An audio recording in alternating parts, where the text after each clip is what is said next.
Good evening. NTSB Chair Jennifer Homendy will be briefing you. The last name is spelled Homendy. Chair?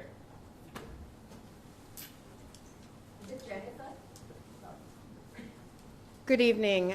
Again, my name is Jennifer Homendy. I'm chair of the National Transportation Safety Board. And with me today is John Lovell. John, and it's Lovell. He's our senior aviation accident investigator with the NTSB. He's been with the NTSB for 24 years, but many more years in aviation, and he'll be the lead investigator for this investigation. We call the lead investigator the investigator in charge, or IIC. The National Transportation Safety Board is an independent federal agency charged by Congress with investigating every civil aviation accident in the United States and significant events in all other modes of transportation. Our goal, always, is to save lives. So at the end of our investigation, we issue safety recommendations that are aimed at preventing tragedies from reoccurring. However, we don't have to wait for a final report to take action. At any point during an investigation, we can issue an urgent safety recommendation, again, at any point during an investigation, so that we address any potential safety issues early on. Now, we're here investigating an accident, and yes, we've now determined, based on our definition of substantial damage, that it is an accident, not an incident, that occurred around 6:38 p.m. Pacific Standard Time yesterday, Friday, January 5th, 2024. Alaska Airlines Flight 1282, a Boeing 737-9, tail number November 704 Alpha Lima, departed Portland International Airport for Ontario, California, and returned after a mid-cabin door plug. That mid-cabin door was aft of the wings, departed the airplane, resulting in rapid decompression. Just taking a second on the door plug. When you are a customer, such as an airline, purchasing an aircraft, Boeing would make an airframe, one airframe, which is sold to multiple customers, and the customers will order the design that they need for their operations. This particular aircraft for Alaska is certified for up to 189 passengers. And given the 189 passenger threshold, Alaska would not have to have emergency exit doors at that location in the aircraft.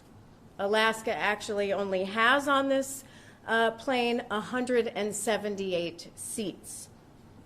For a higher density configuration, an emergency exit door would have to be on that airframe for anything certified at 215 passengers or 220 passengers. But this mid-cabin door plug, there's one on the left, there's one on the right. They are not operational. What you would see in the cabin if you are a passenger is a window and just part of the cabin. You would not see those as doors unless you were outside of the aircraft. Now, we know that there were 171 passengers on board the airplane with 2 pilots. The captain was flying at the time.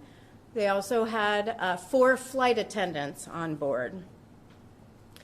Fortunately, all passengers deplaned. We are not aware of any serious injuries. We are aware of reports of minor injuries. With that said, I imagine this was a pretty terrifying event. We don't often talk about psychological injury, but I'm sure that occurred here. So on behalf of the National Transportation Safety Board, I would like to extend our deepest sympathies to those that experienced what I imagine was truly terrifying. So today we arrived on scene at 3:12 p.m. Pacific Standard Time. The first order of business for me was to see the aircraft, outside the aircraft and inside. We then proceeded to an organizational meeting. At the organizational meeting, we bring together everyone that will be part of the fact-finding phase of our investigation and plan out how we intend to proceed over the next several days and the next several weeks. We also took some time to designate parties to our investigation. The NTSB always works in what we call a party process during the fact-finding phase of our investigation. What that means is we bring together technical experts that would have access to all the factual information. They help us gather that factual information. But after the fact-finding phase, it is only the NTSB that does the analysis, develops the findings, develops the probable cause, and issues the safety recommendations. So parties to our investigation are the Federal Aviation Administration, Boeing, Alaska Airlines, the Airline Pilots Association, and the Association of Flight Attendants. Again, they are only part of the fact-finding phase. For example, if we need maintenance records, and again, that's just an example, we would know who to go to, who the technical experts are as part of our party system. Now, again, I mentioned that John Lovell is our investigator in charge, but with him, we have a number of NTSB staff that have particular expertise in certain areas: flight operations, survival factors and cabin safety, structures, aircraft systems, including pressurization systems. We have a metallurgist here. Our meteorology and air traffic control team is back at headquarters, but is reporting information to us from there. And we have a team for recorders. Now, the recorders will be sent back to our lab tomorrow morning at some point. Again, I mentioned we arrived just around 3:15 this afternoon. So tomorrow is our first full day of our investigation. Today was just the planning phase. So we have a lot of work to do. I imagine I'm going to get a lot of questions about manufacture, design, maintenance, repair, delivery of the aircraft itself. We don't have that right now. Right now, we had to get on scene. We had to organize. We will have more information tomorrow. I expect we'll have a press briefing tomorrow, also the next day, and as long as we need to, in order to provide you and the public the information that you deserve. So with that, I will not speculate on anything as part of the question and answer portion of this press conference. Now, I want to emphasize, because those who are here today will likely ask me questions about safety and our aviation system. Those watching may be curious about safety or concerned about safety. We have the safest aviation system in the world. It is incredibly safe. We are the global gold standard for safety around the world, but we have to maintain that standard. We are very, very fortunate here that this didn't end up in something more tragic. No one was seated in 26A and B, where that door plug is. The aircraft was around 16,000 feet and only 10 minutes out from the airport when the door blew. Fortunately, they were not at cruise altitude of 30,000 or 35,000 feet.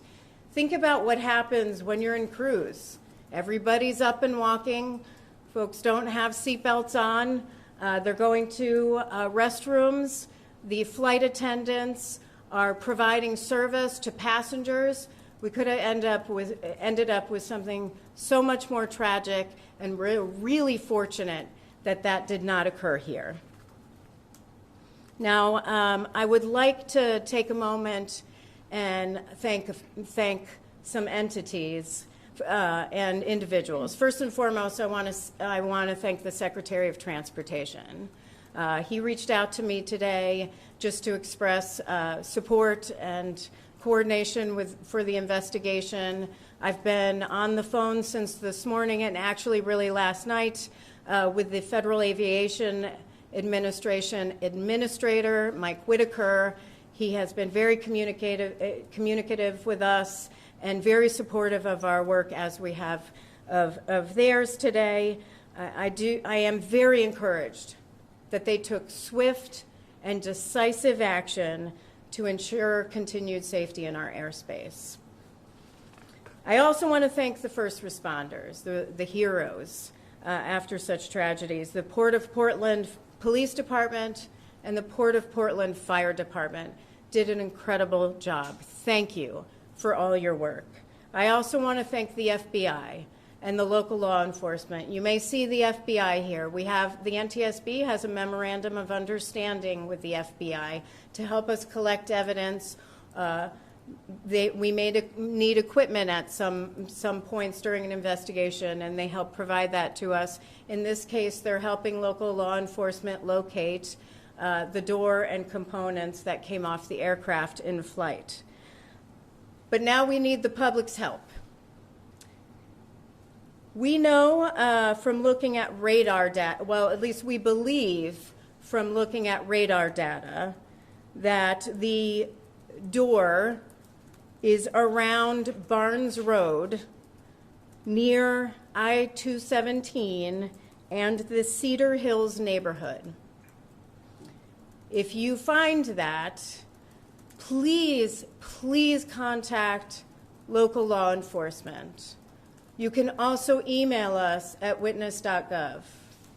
We are active at witness at ntsb.gov. That's again, witness at ntsb.gov. But it would be a help to us incredibly for our investigation if you find that to reach out, of course. We also are looking for pictures and video from inside the aircraft. Again, please email those to witness at ntsb.gov. Now, we will update all of you on future press conferences or updates. Please check our social media platforms and ntsb.gov. So with that, I'm going to take some questions. I will call on you. Please state your name, your affiliation. Please limit your questions to one question. We'll do multiple rounds, but I just want to make sure that others get their questions in. Yes? Hi there, Jacqueline Lane with ABC News. How concerned are you about the safety of Boeing's 737 MAX fleet? The question is, how concerned are you in the safety of the Boeing 737 MAX fleet? Our investigation right now is focused on this particular aircraft, and we're early on in the investigation, so we can't make any broad statements about the fleet. But I am very encouraged, again, that the FAA took action to temporarily ground this particular aircraft for inspection and for addressing any potential concerns that were identified through those inspections. Yes? Amanda Arden with CBS News. We've heard reports about a teenager who was near the hole in the plane who had his shirt ripped off. You mentioned no one was sitting in seats 26A or 26B. Do you know what seat he was sitting in, or where the nearest person was to the hole? So the question is, where was the nearest person to this particular portion of the structure that blew out, and whether there was a teenager or an adult near that particular location. That is part of what our cabin safety and survival factors team will determine. I have asked that question myself, but I've gotten different answers. So until we can really factually determine who was where, I don't want to provide inaccurate information. Hopefully I'll have that for you tomorrow. Yes? Claire Batches with Stevie Press. How long will it take to inspect Max 9s? The question is, how long will it take to inspect the MAX 9s? I don't have that answer, but FAA could probably provide that answer to you, or the airlines themselves. Other questions? Yes? Nancy Keats with the Wall Street Journal. Will you be examining Boeing's manufacturing process as well, and FAA's oversight of Boeing as part of this investigation? The question is, will we conduct an investigation of FAA's oversight of Boeing? Will we look at Boeing's process for manufacturing this aircraft? At this stage of an investigation, everything's in. We go very broad. Nothing's excluded. So as we are gathering information and looking at the evidence, we could go very broad, or we could hone in to certain areas of the investigation. So it's pretty early on, but we don't exclude anything at this point of the investigation. Yes? Megan Allison, A2 News. We saw that this plane was certified as safe to fly about 2 months ago. Who does that certification? Is it Boeing? Is it the FAA? Who determined that this plane was safe to fly? The question is, who determines whether this plane was certified safe to fly? We'll have to look at how it was certified. All we have right now is that it was delivered to Alaska on November 11th. That is information I can provide. Anything beyond that, I don't want to speculate. I want to see it in writing myself and make sure that we answer it accurately. If I could ask a follow-up, I know you had mentioned minor injuries. Do we know about how many people were injured or the extent of the injuries? The question is regarding the injuries and the extent of the injuries. That's something that local law enforcement will have to provide. So we've all seen the video, but what's the conditions like inside of a jet when there's a hole gets blown into it? The question is, what were the conditions like at the time when this portion of the aircraft blew out? Or even in general? Or in general. So, I mean, I can describe it how I see it right now. I've seen the same video. I've seen the same pictures. So they're on 26A and 25A, the headrests are gone. On 26A, part of the seat, the back of the seat is gone. There are some clothing items in the area. We can see that the stop portions of the door are still intact on the door. Now, I will say one good thing about this aircraft is there is an identical intact door plug just on the other side. So there's a left one and a right one. We're going to be able to look at the right one, which is fully intact, and see what that one looks like and compare it. In speaking to some who spoke with the flight crew and others, not from our conversations, but I'm relaying what we have been told, that it was a very chaotic scene, very chaotic, very loud, which you can't really hear on the video, but it is very loud. I hope that we are going to be able to provide a little bit more information on what the flight crew itself experienced and the flight attendants experienced during this accident scenario. Hi, with Reuters. You had mentioned that this is an accident, not an incident. Do you have any other information as to what caused this accident? I thought I heard you say something about seat number capacity. The question is, do we have information on what caused the door to blow out? We don't have that at this time. What I was referring to is the makeup, the configuration of the plane. So the reason why this plane comes with a door that's not operational is because the plane is configured at the customer's request for essentially providing more comfort for the passengers. It's a lower number of seats and more room.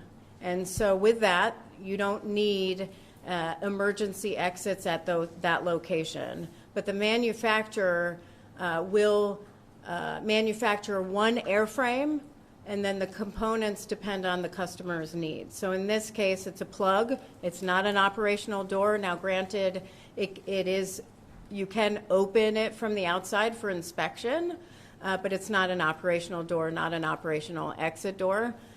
In other planes where that same plane might have 215 or 220 passengers, there would be an exit door, much like the traditional emergency exits that you would see. And may I just ask a quick follow-up? In terms of figuring out what caused the accident, what are some of the first things that you look at?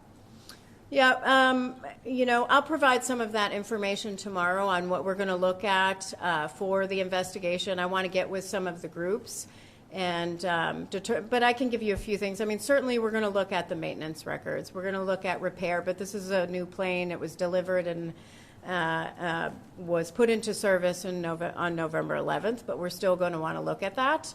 We'll look at the pressurization system. We'll look at the door, the components around the door, like the stop fittings around the door. We're going to want to look at the hinges.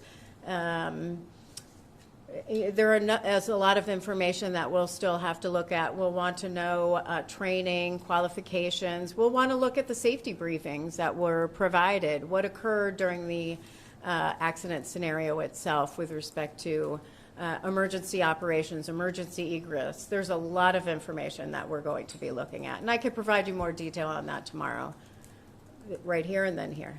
There were other accidents. Name and affiliation? Oh, Eddie Pong with ABC. Okay, great. There were other accidents with the 737. Do you suspect there's kind of overall design problem with this plane? The question is, do we suspect that there is an overall design problem with this plane based on previous accidents involving the Boeing MAX? At this time, no. We are only focused on this investigation, this airplane. We are not focused on the fleet. But again, nothing is out. We'll go where the investigation takes us and look at what we need to make sure that we're addressing safety. Yes?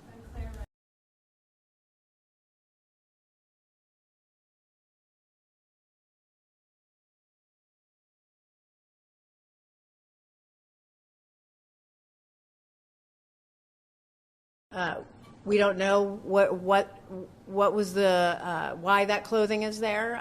I can just tell you there is some clothing in that area, but we'll look into that further. Yes. Amanda Levin with CBS.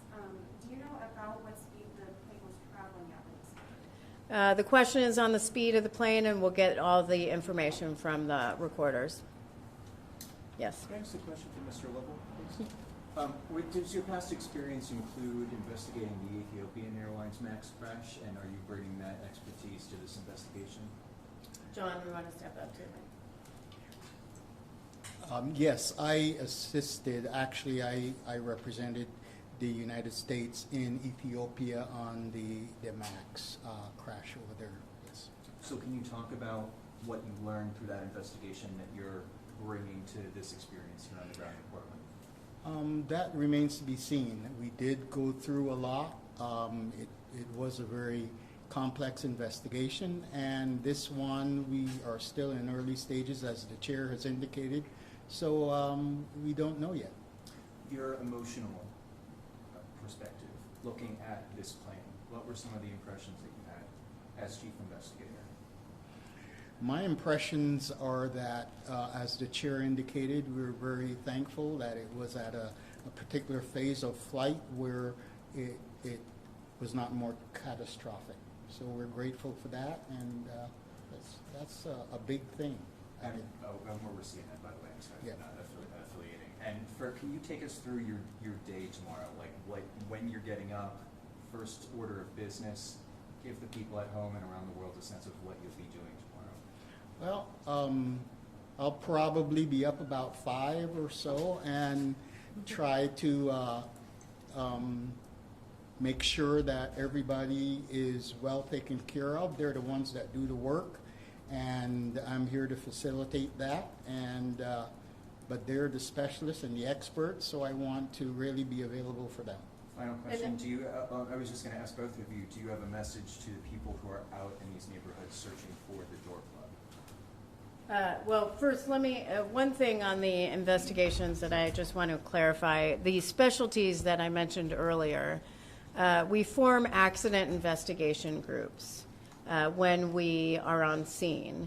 And these groups consist of a group chairperson who is an investigator from the NTSB with a particular expertise. I'll just say, for example, structures. We have a senior accident investigator who will focus on structures. He will be the group chairperson for that investigative team. There will be a designated person from, say, Boeing. You would have somebody from Alaska Airlines. He may have others. I don't have the full list of who is on his team. But that investigation group will then do their portion of the investigation throughout the investigation. And John coordinates everybody and does his part to make sure that everybody gets what they need. On a message for those in the neighborhoods, I would just ask if you find anything, please contact local authorities, police departments. You can also contact the NTSB through witness@ntsb.gov. That's our email, witness@ntsb.gov. If you find anything, that would be very helpful with our investigation. Thank you. Thank you. Thank you.